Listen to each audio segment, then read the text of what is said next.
Arriba con las palmas.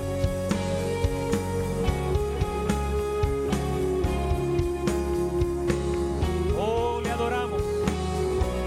Él es digno de toda adoración. Sí, Señor. Abra sus labios para adorar al que vive.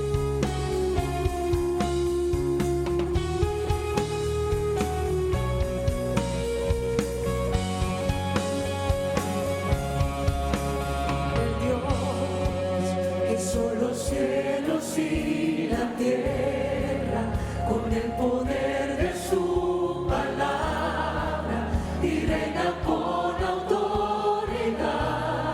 Oh, sí, el Dios que aún los vientos le obedecen, una palabra es suficiente. sí, Señor. Para los muertos levantar. Nadie es como Él.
Dios es bueno, es poco. Dios es buenísimo. Hoy tenemos un mensaje en gran medida por una preocupación doctrinal, vamos a llamarle así, de algunas tendencias que he visto en el pueblo evangélico, preocupantes, pero que son parte de la cultura del mundo, ¿verdad? Recuerde que los cristianos siempre hemos sido minoría, seguimos siéndolo por mucho, que nunca fue la intención de Dios que fuera mayoría. Y dijo él mismo que son muchos los llamados, pero pocos los escogidos. Así que, pero hay gente que son escogidos y no conoce al Señor todavía. Hay que irle a predicar el Evangelio. Usted no sabe quién es y quién no es. Se le predica a todo el mundo, ¿verdad? Pero una preocupación, y el título del mensaje es La realidad de un Dios vivo. Y buscamos en el Salmo 115, vamos a leer del verso 1 al 8, Salmo 115, nos ponemos de pie para leer la palabra de Dios. La realidad de un Dios vivo. Salmo 115, del 1 al 8. Dice así: no a nosotros, oh Jehová, no a nosotros, sino a tu nombre da gloria por tu misericordia, por tu verdad. ¿Por qué han de decir las gentes, ¿dónde está ahora su Dios? Nuestro Dios está en los cielos, todo lo que quiso ha hecho. Los ídolos de ellos son plata y oro, obra de manos de hombres. Tienen boca, mas no hablan. Tienen ojos, mas no ven. Orejas tienen, mas no oyen. Tienen narices, mas no huelen. Manos tienen, mas no palpan. Tienen pies, mas no andan. No hablan con su garganta. Semejante a ellos son los que los hacen y cualquiera que confía en ellos. Padre, te damos gracias por tu palabra. Ayúdanos, Señor, a proclamarla con la intención del Espíritu, Señor, que tú nos guíes y que prepares el corazón del que la ha de recibir. Nos ponemos en tus manos, oh Dios, en el nombre de Jesús. Amén, amén. Pueden sentarse.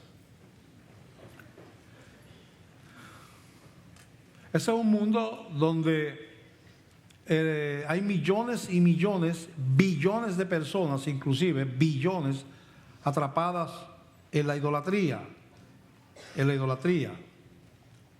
De hecho,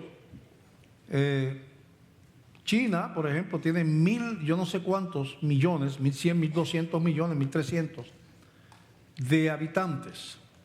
Y solamente quizás un 2, 3, 4% es cristiano. Aunque ha crecido mucho el cristianismo allí, pero hay alrededor de 100 millones de habitantes. No llega al 10, llega quizás al 8, al 7. En la India son 1.200, 1.300 millones también. Y allí es menos. Allí no creo que llegue al 1% el cristianismo. En esos dos países hay casi 4.500 millones, casi la mitad de la población del mundo, 2.500 millones, casi una tercera parte de la población del mundo está en dos países, la China y la India, con una muy baja población cristiana.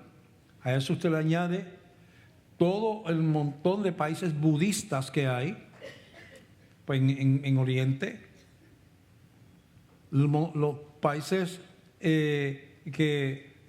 a usted le añade a la gente que le pide a estatuas, le pide a ídolos, tiene que añadir ahí la Iglesia Católica, porque ellos lo hacen también, ¿verdad?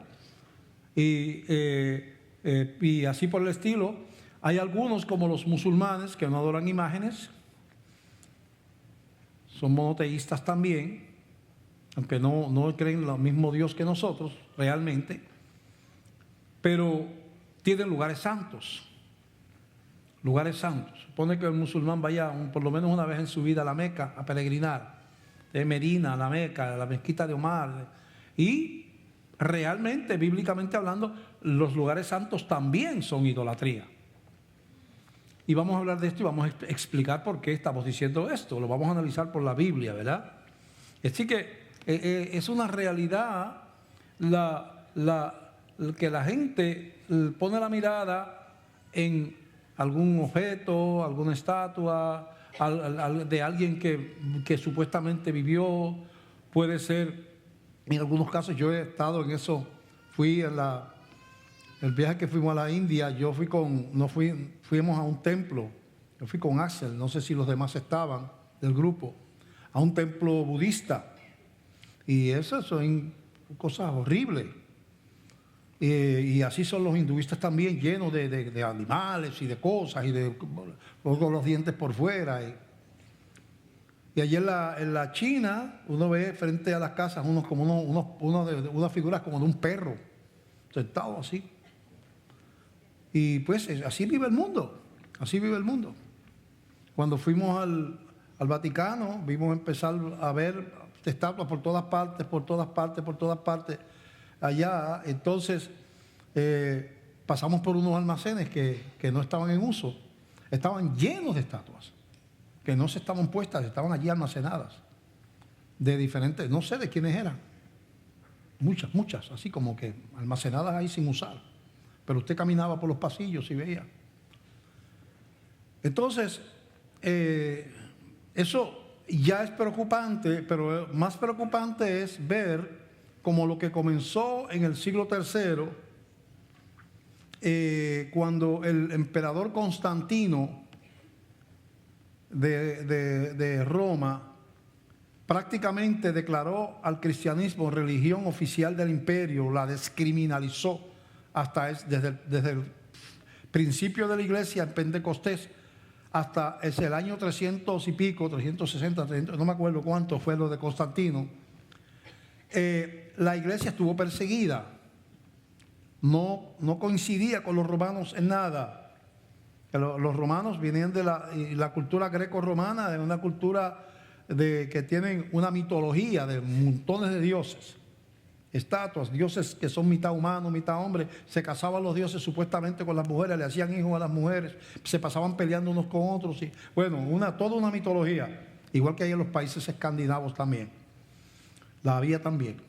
Entonces, los cristianismos predicando que el Dios es espíritu, que hay un solo Dios, venían de la cultura hebrea, que no toleraba las imágenes, y entonces eso fue la enseñanza, que es Dios Jesucristo, y la iglesia comenzó, pues, no había nada, nada que fuera representación de alguien o de algo, ¿verdad? Pero en el año 300 y pico viene Constantino, el emperador romano, declara eso, y la iglesia deja de estar perseguida, la iglesia cristiana deja de estar perseguida, y ahora empieza a confraternizar con las autoridades romanas.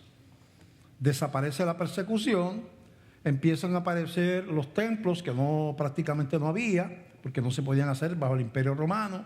Empiezan a ver las grandes iglesias, el oro, que dijo Pedro, no tengo oro ni plata. Empieza a aparecer el oro y la plata en los templos, hermosos santuarios.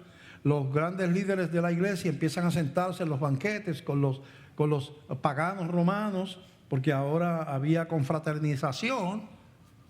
Y entonces, inevitablemente, como le pasó a los hebreos, empieza a contaminarse la iglesia, y por alguna razón empieza a abrirse las estatuas. Pero mira el razonamiento. No podemos hacer estatuas de Zeus, ni de Júpiter, ni de Venus, ni de la Diana, de los efesios. No, eso no. Pero sí podemos hacer unas estatuas para que los romanos tengan algo, que ellos necesitan algo físico. Vamos a hacer estatuas de Pedro, de Juan, de María, de Jesucristo. Y eso, pues, son cristianos. No se daban cuenta que sigue siendo idolatría igual que adorar a Júpiter, porque la Biblia prohíbe eso.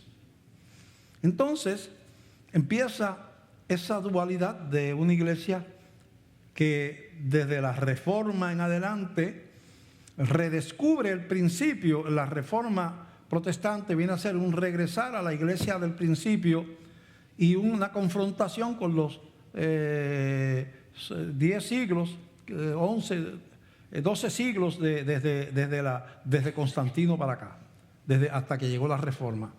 Entonces viene una confrontación donde se regresa a que la iglesia no se postra delante de nada que no sea el Dios espiritual, que no hay lugares santos, que no se puede uno postrar, que es lo que dice la Biblia. Pero he visto con preocupación algunos síntomas muy peligrosos de los cuales vamos a hablar más adelante.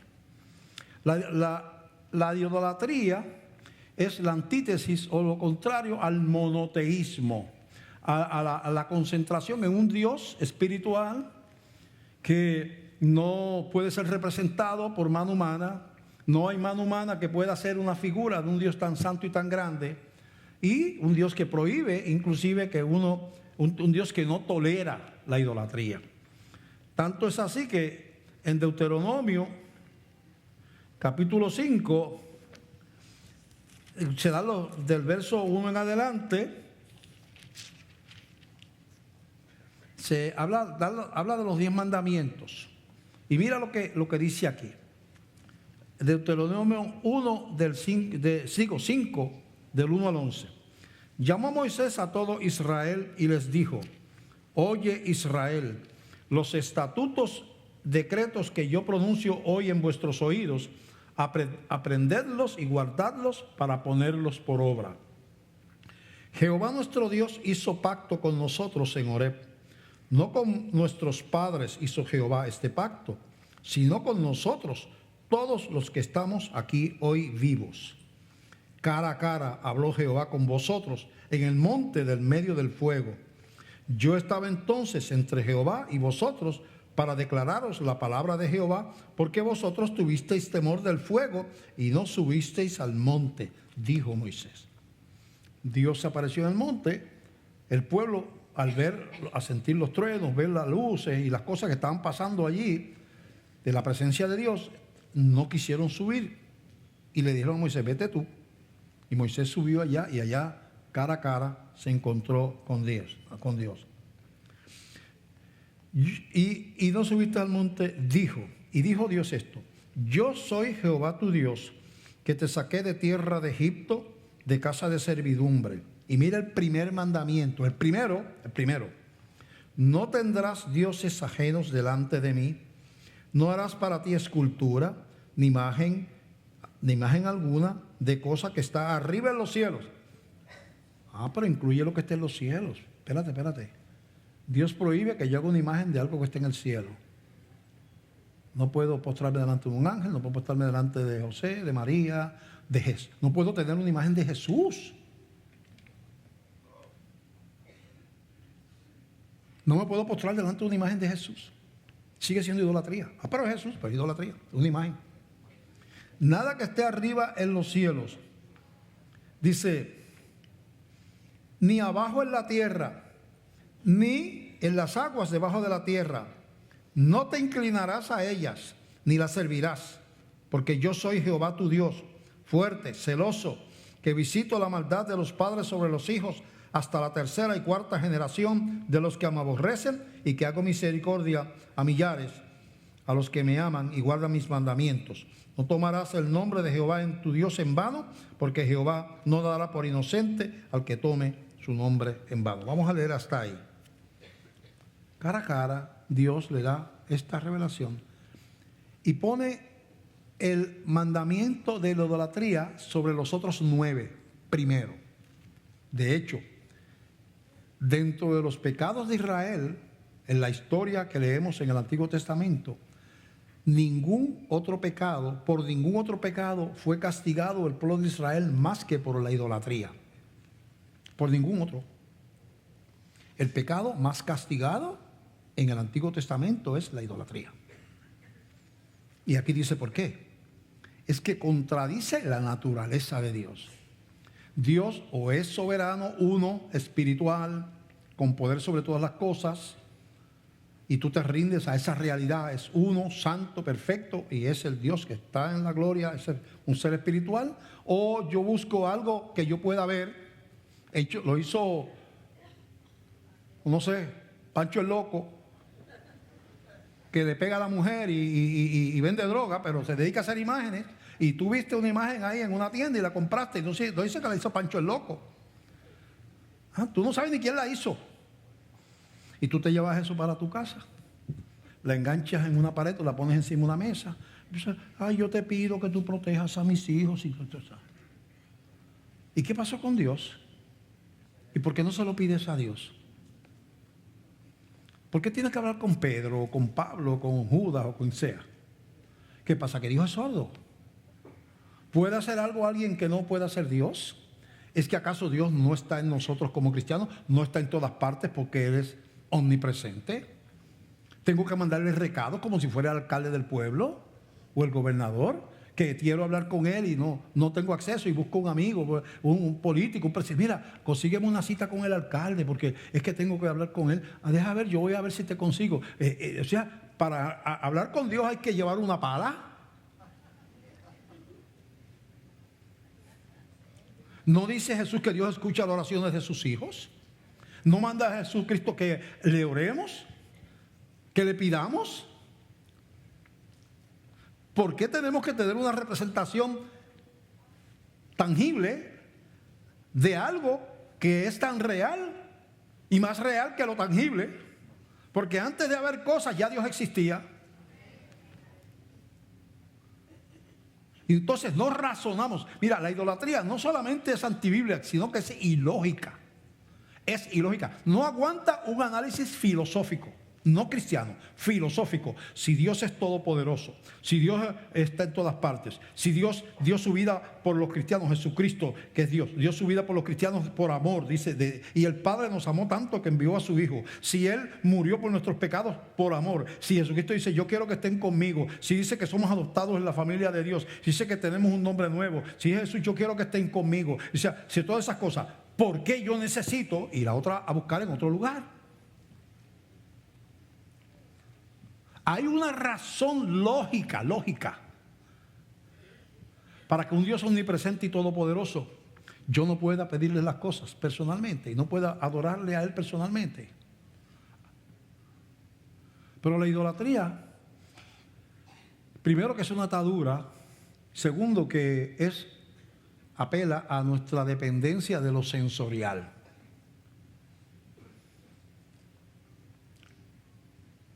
Y a la gente muchas veces le gusta ver, tocar, tener algo que ellos puedan ver. Es un altar. Y hay que tener cuidado con eso.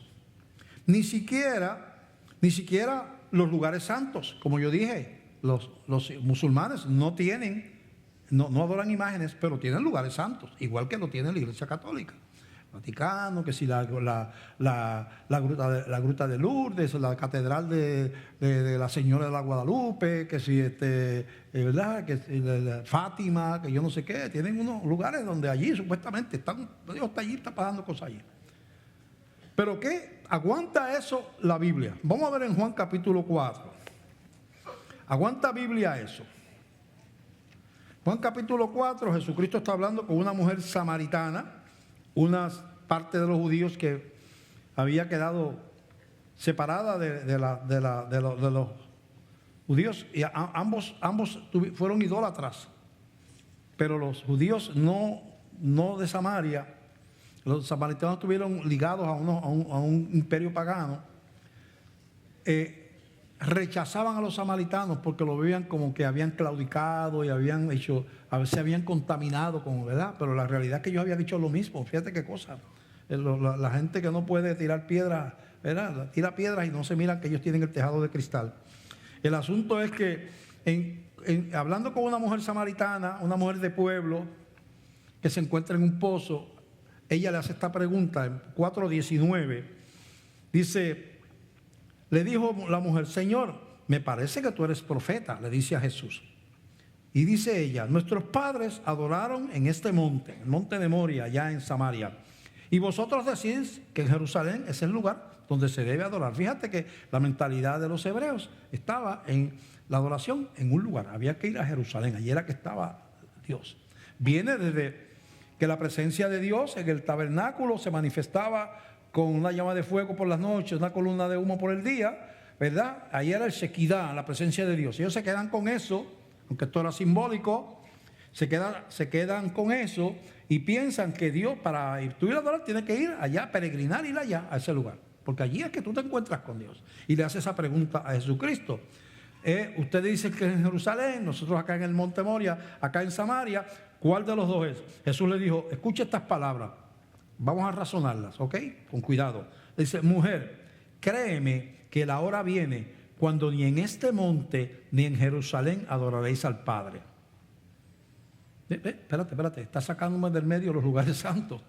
Vosotros adoráis lo que no sabéis, nosotros adoramos lo que sabemos, porque la salvación viene de los judíos. Mas la hora viene y ahora es. O sea, yo llegué. Ahora, la hora viene. Está poniendo un fundamento del nuevo pacto. La hora viene y ahora es. Ahora es que yo estoy aquí. Cuando los verdaderos adoradores adorarán al Padre en espíritu y en verdad, porque también el Padre tales adoradores busca que le adoren. Dios es espíritu, no es templo, no es edificio. Y los que le adoran en espíritu y en verdad es necesario que le adoren. Le dijo la mujer, porque los samaritanos también sabían la promesa de un Mesías, ¿verdad? Eran una rama de los judíos. Sé que ha de venir el Mesías, llamado el Cristo. Cuando Él venga nos declarará todas esas cosas. Jesús le dijo, yo soy el que habla contigo. ¡Wow! Entonces, ¿qué está diciendo Jesús ahí? Está diciendo ahí que en esta relación bajo el nuevo pacto es lo mismo orar aquí en la iglesia que orar en el baño de su casa, en el monte, en el auto, porque es una relación espiritual. No hay lugares santos. Santo es el Señor. Me preocupa. Una de las preocupaciones mías viene porque veo a muchos cristianos peregrinando a la tierra de Israel a visitar supuestamente lugares de unción. Y algunos van y se bautizan en el Jordán ya estando bautizados.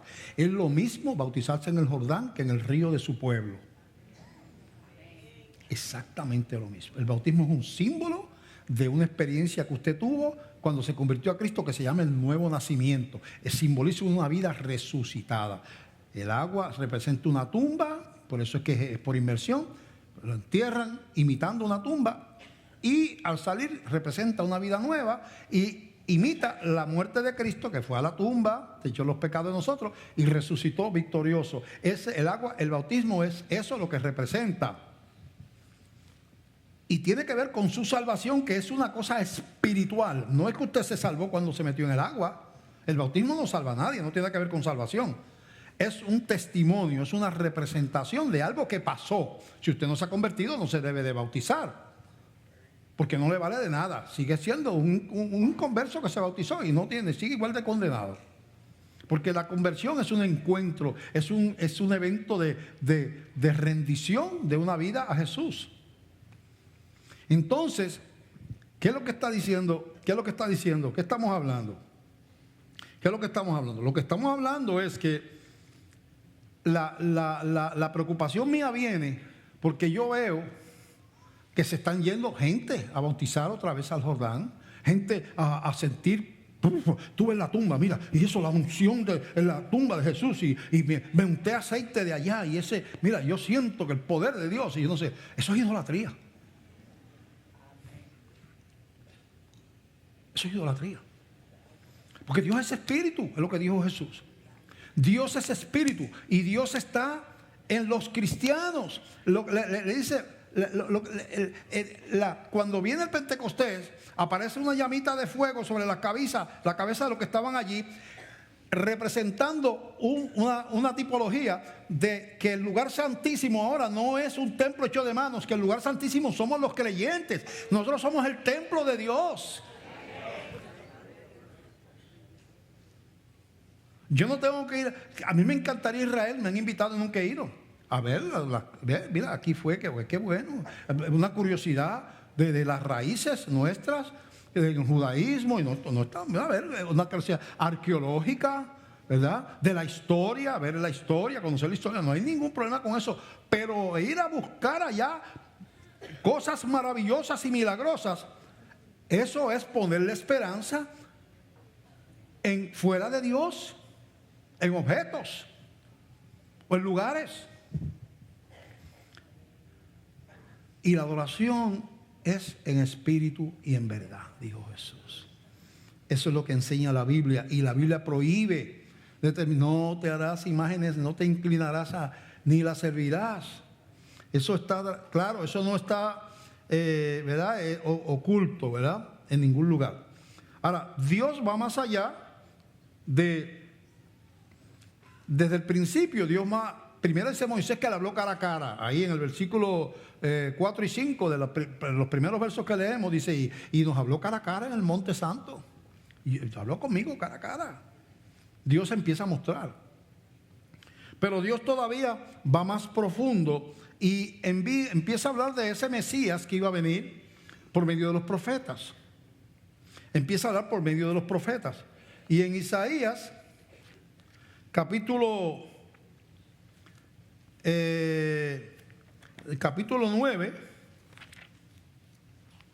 Isaías capítulo 9, del verso 2 al 7, dice la Escritura, hablando de el niño que iba a nacer. Del 2 al 9, Isaías capítulo 9, del 2 al 7, dice así: el pueblo que andaba en tinieblas vio gran luz. Los que moraban en tierra de sombra o de muerte, luz resplandeció sobre ellos. Multiplicaste la gente y aumentaste la alegría. Se alegrarán delante de ti como se alegran en la siega, como se gozan cuando reparten despojos. Porque tú quebraste su pesado yugo y la vara de su hombro y el cetro de su opresor, como en el día de Madián. Está hablando de la victoria de Jesucristo sobre el mal y sobre el diablo. Porque todo calzado que lleva el guerrero en el tumulto de la batalla y todo manto revolcado en sangre serán quemados, pasto del fuego. ¿Qué es lo que está anunciando Dios aquí? Dice, escucha esto: 600 años aproximadamente antes de Cristo, 600 años. Mira quién iba a nacer, una profecía. Porque un niño nos es nacido, hijo nos es dado, y el principado sobre su hombro. Y se llamará su nombre Admirable, Consejero, Dios fuerte, Padre eterno, Príncipe de paz. Lo dilatado de su imperio y la paz no tendrá límite sobre el trono de David y sobre su reino, disponiéndolo y confirmándolo en juicio y en justicia desde ahora y para siempre. El celo de Jehová de los ejércitos hará esto. Yo no sé qué. Tú sabes que los testigos de Jehová han cambiado un montón. Donde aparece Cristo como divino, ¿verdad? Por ejemplo, en Juan, en el principio era el verbo y el verbo era con Dios, el verbo era Dios. Pues el verbo era un Dios. Porque ellos no creen en la divinidad de Cristo y donde quiera que dice algo de divinidad lo cambian. Pero no han podido cambiar este pasaje de la profecía de un niño que le iban a llamar Admirable, Consejero, Dios fuerte, Padre eterno, Príncipe de paz. Los mismos títulos que tiene Jehová a Cristo, al niño que iba a nacer. Porque Cristo es Dios. Y la realidad es que tú miras tú dices, Dios estaba diciéndole al pueblo toda la historia señala a ese evento.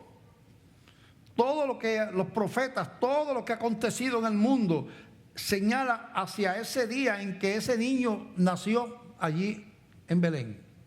Ahí está el cumplimiento de todo el propósito de Dios en esa persona llamado Jesús. Por eso dice, se llamará Admirable, Consejero, Dios fuerte, Padre eterno, Príncipe de paz. Lo que está expresando es la naturaleza de Jesucristo. En Isaías 53, que es el capítulo mesiánico por excelencia, dijimos 600 años antes de Cristo aproximadamente se escribió este libro.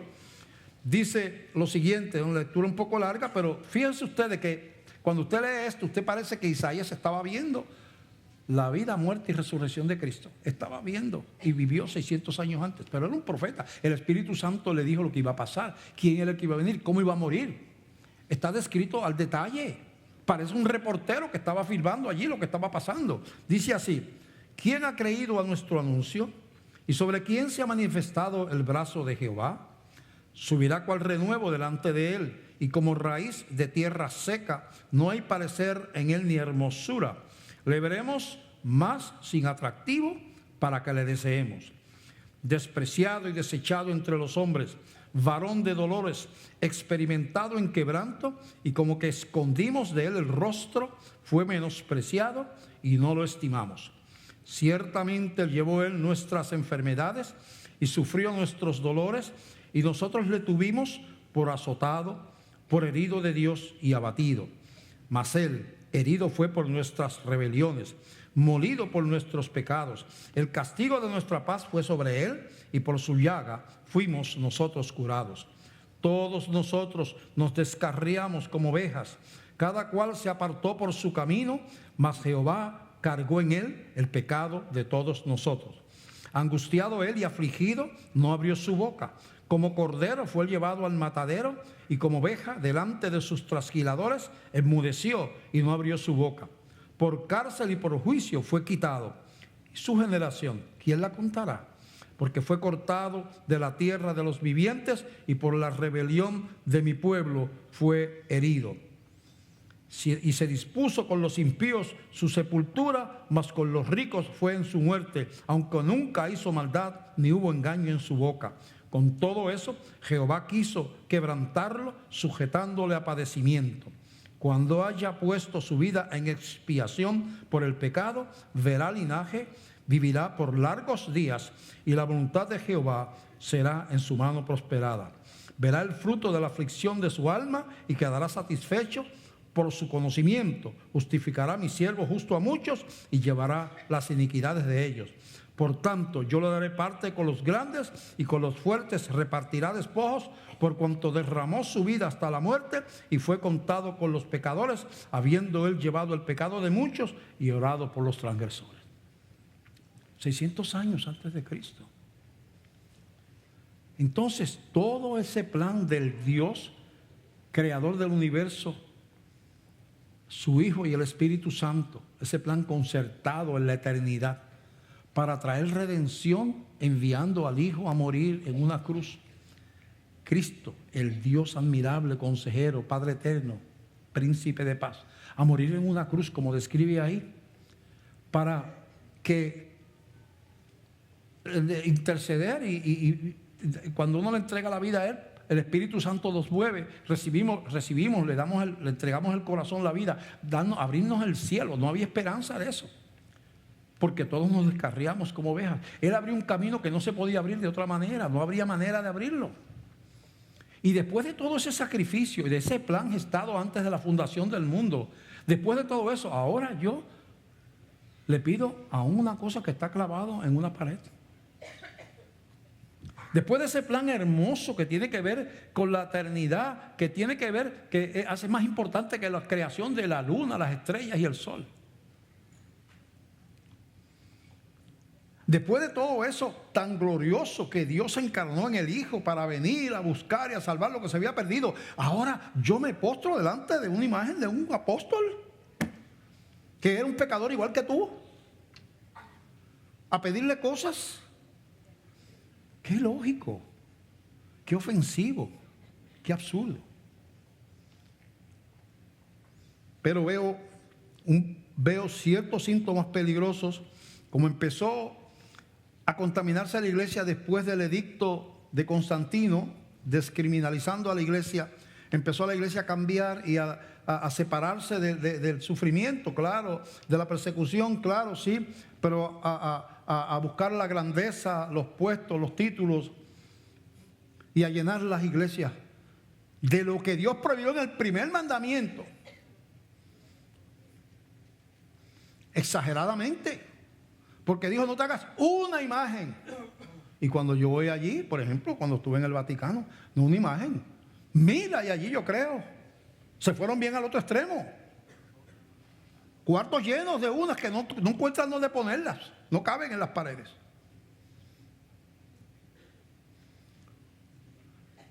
Pero entonces yo veo a la iglesia moviéndose a tener objetos que tienen unción porque vinieron de Israel. A lugares donde tú vas y Dios está allí porque al agua del Jordán.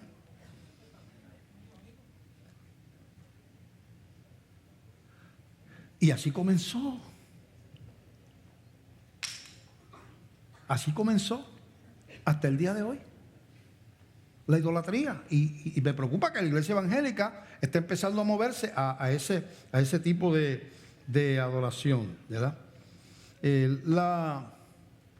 La experiencia que yo he tenido me ha ayudado mucho a ver lo absurdo de ese tipo de conducta. Cuando yo estuve, le doy anécdotas de mis viajes porque me ha ayudado mucho a aprender mucho sobre mucho 2 veces en la misma oración que está mal hecho. Me ha ayudado a entender las culturas y cómo la gente queda subyugada, ¿verdad? Y no se dan cuenta, son esclavos de eso. Y esta vez no fue ni en China, ni en la India, ni en ninguno de esos lugares, fue en Moscú, en Rusia. Fuimos un grupo, veo a Pedro por allí, estaba en ese viaje, y fuimos frente al Kremlin. No sé si Pedro vio lo mismo que yo. Frente al Kremlin, en Rusia, está el Kremlin así, detrás hay una tienda que se llama GOM, que es como si fuera el Walmart de acá. Ahí está el Kremlin, a la izquierda se ven esas catedrales, esas iglesias hermosas, rusas, ortodoxas, que tienen como unas bolas hacia arriba, bien bonitas, con muchos colores y cosas.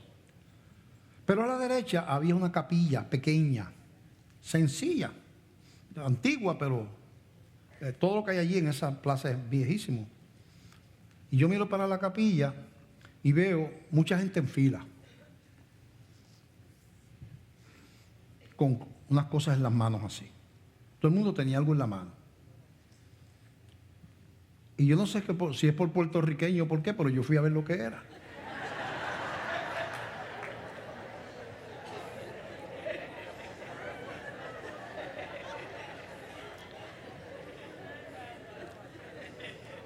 Y yo voy allá, me asomo, no que yo sea averiguado. Y hay un sacerdote ortodoxo, barbudo, como suelen estar ellos, parado al lado del altar así. Había como algo de esto, pero como una mesa. Entonces aquí había una mesita con una canasta. Entonces venía la gente con, eso se llama icono o ícono. Ellos utilizan más que las imágenes, utilizan cuadros de la Virgen, de Jesucristo, y eso los tienen en las casas y le piden a eso. Eso es como una protección. La religión ortodoxa, que es un cisma de la Iglesia Católica, ¿verdad? Se dividieron. Entonces, la gente venía, le entregaba al sacerdote el cuadro. A veces son 2 hojas, a veces era una, a veces eran 2, se abrían así, y tienen una imagen a cada lado, a veces era uno solo, le entregaban. Él, yo no sé qué le echaba algo, hacía una oración, entonces le devolvía. Y la persona echaba una ofrenda en la canasta que estaba ahí.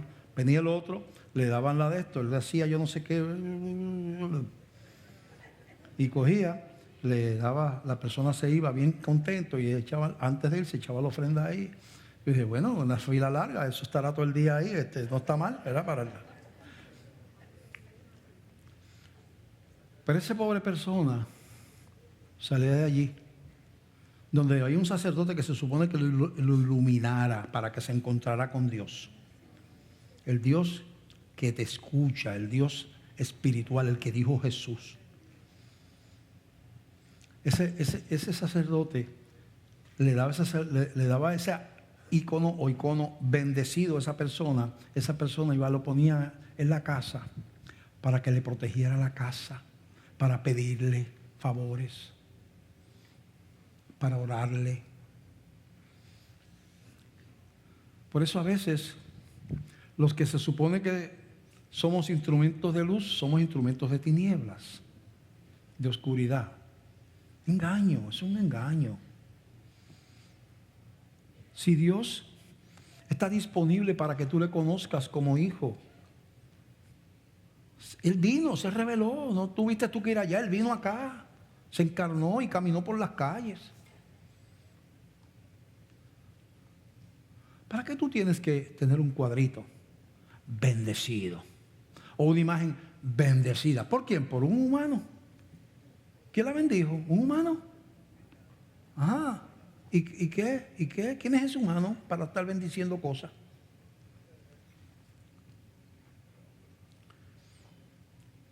Y ocurrió lo que tenía que ocurrir. Y en Juan capítulo 1,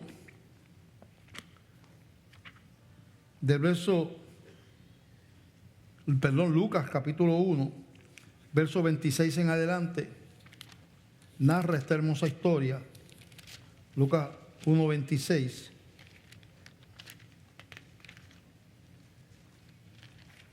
Narra esto. Al sexto mes, el ángel Gabriel fue enviado por Dios a una ciudad de Galilea llamada Nazaret, a una virgen desposada con un varón que se llamaba José, de la casa de David, y el nombre de la virgen era María. Y entrando el ángel en donde ella estaba, dijo: Salve, muy favorecida, el Señor es contigo, bendita tú entre las mujeres. ¿Qué estaba diciendo el ángel? Por siglos y siglos, todas las mujeres hebreas han querido ser la madre del Mesías. Y tú has sido escogida para eso. Eres bendita entre todas las demás. Tremenda mujer, una mujer extraordinaria, una mujer humilde, pero devota, dispuesta a morir, porque lo que el ángel iba a decir le podía costar la vida. Vamos a seguir leyendo. Mas ella, cuando le vio, se turbó por sus palabras y pensaba: ¿qué salutación sería esta? ¿Por qué me está diciendo esto? Entonces el ángel le dijo: María, no temas, porque has hallado gracia delante de Dios. Y ahora concebirás en tu vientre y darás a luz un hijo, y llamarás su nombre Jesús. Este será grande y será llamado Hijo del Altísimo. Y el Señor Dios le dará el trono de David su padre, y reinará sobre la casa de Jacob para siempre, y su reino no tendrá fin. Entonces María dijo al ángel: ¿cómo será esto? Pues no conozco varón. Yo soy señorita, yo estoy comprometida, pero yo no me he casado todavía. Estoy desposada. Ese acuerdo se hacía entre los padres y era como si estuviera casada.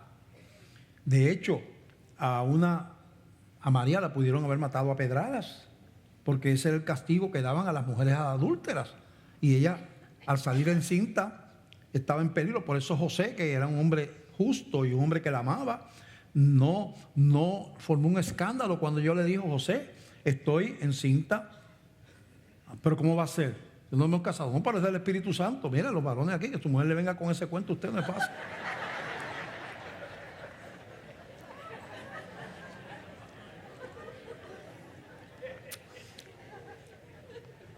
O su novia le venga: no, estoy encinta, pero es del Espíritu Santo. José no lo creyó al principio, pero dice, se fue calladamente para no infamarla, para que no la mataran, y la dejó. Pero entonces a él se le aparece el ángel también y le dijo: no temas en recibirla, porque le dijo lo mismo que a María: esto viene de Dios, ¿verdad? Entonces María dijo: ¿cómo será esto? Pues no conozco varón. Respondiendo el ángel le dijo: el Espíritu Santo vendrá sobre ti y el poder del Altísimo te cubrirá con su sombra, por lo cual también el santo ser que nacerá será llamado Hijo de Dios. Y aquí tu parienta Elizabeth, ella también ha concebido hijo en su vejez, y este es el sexto mes para ella, la que llamaban estéril, la mamá de Juan el Bautista, que iba a anunciar a Jesús, porque nada hay imposible para Dios. Entonces María dijo: he aquí la sierva del Señor, hágase conmigo conforme a tu palabra. Y el ángel se fue de su presencia. Una mujer, tú sabes lo que diga, a todas las que yo conozco aquí que ha salido encinta, la matan a pedrada. Y ahora yo voy a salir encinta. Pero Dios lo dijo. Pues Señor, haz lo que tú quieras. Yo soy tu esclava.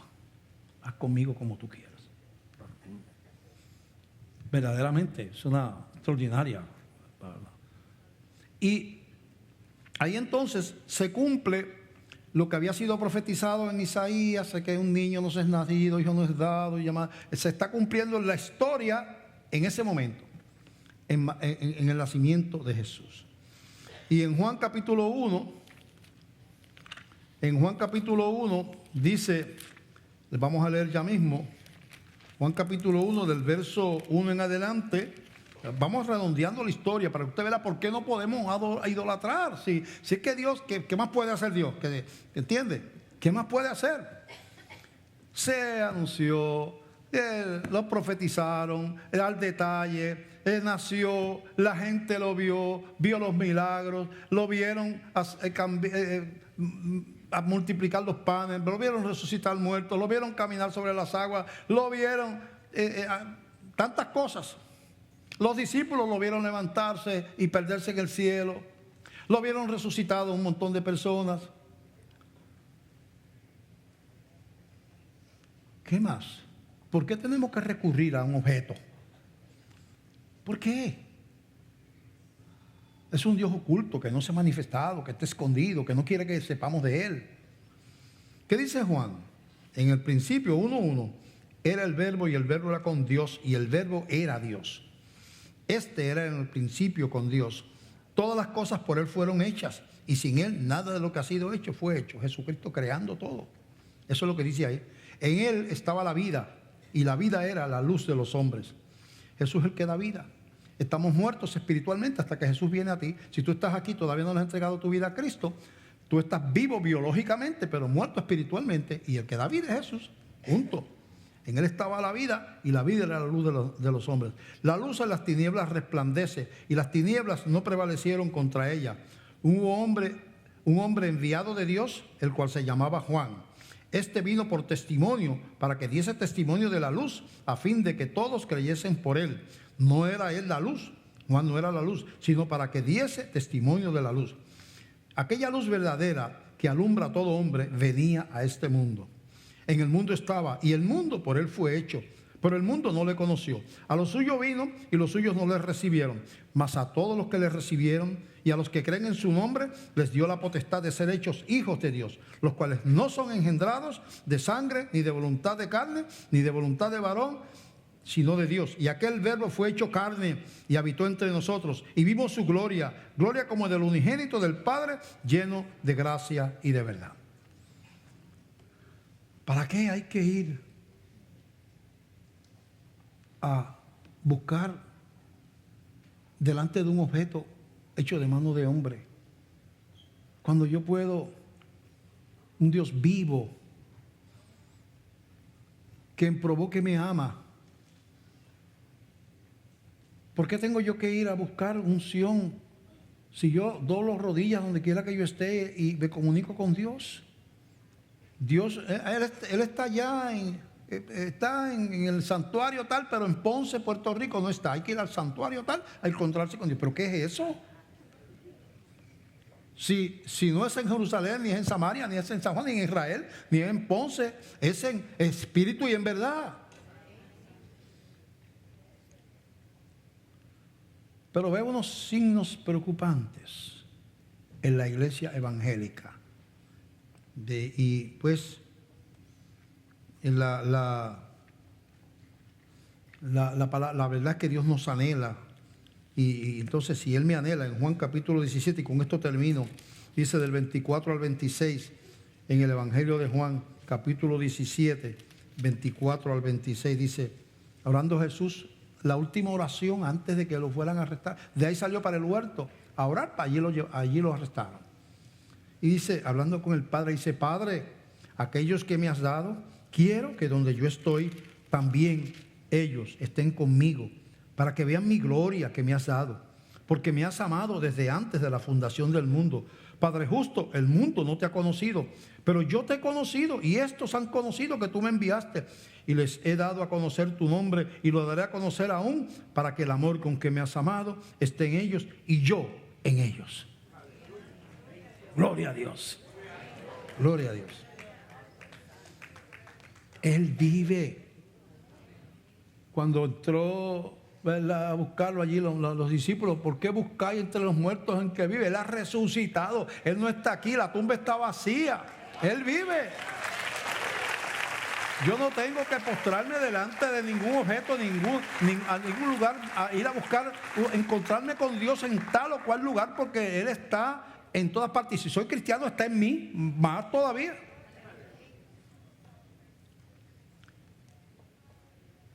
Pero para que esté en ti, tienes que tomar una decisión que implica humildad, una revelación de Dios, porque nadie puede venir a Jesús si el Padre no le trajere. Dios tiene que tocar tu corazón, yo lo sé. Yo sé que yo puedo decir lo que diga y puede que no sientas nada, no provoque nada en ti, porque yo no soy el Espíritu Santo. Soy una voz que clama en el desierto.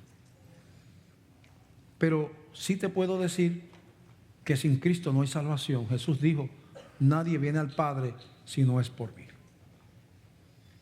Así que hay que tomar una decisión, porque por causa del pecado, Él fue a la cruz. Por tu pecado y por el mío, Él fue a la cruz. Y es entonces necesario que yo entienda que soy pecador y me arrepienta. Y le pida al Señor que venga a mi vida y me perdone. Y le diga, Señor, yo quiero ser tu hijo, tu siervo. Yo quiero que tú mores en mí. En el camino Dios te enseñará y te corregirá y te instruirá. Porque todos caminamos por eso. Pero hay que ser sincero y humilde. Y entregarle lo que tengamos. No importa que esté sucito. La vida tuya, la mía estaba bien podridita. ¿Verdad? No importa. Pero con una entrega. Señor, yo confío en ti, que tú tienes poder para perdonar. Si no hubiera sido así, no hubieras venido a este mundo.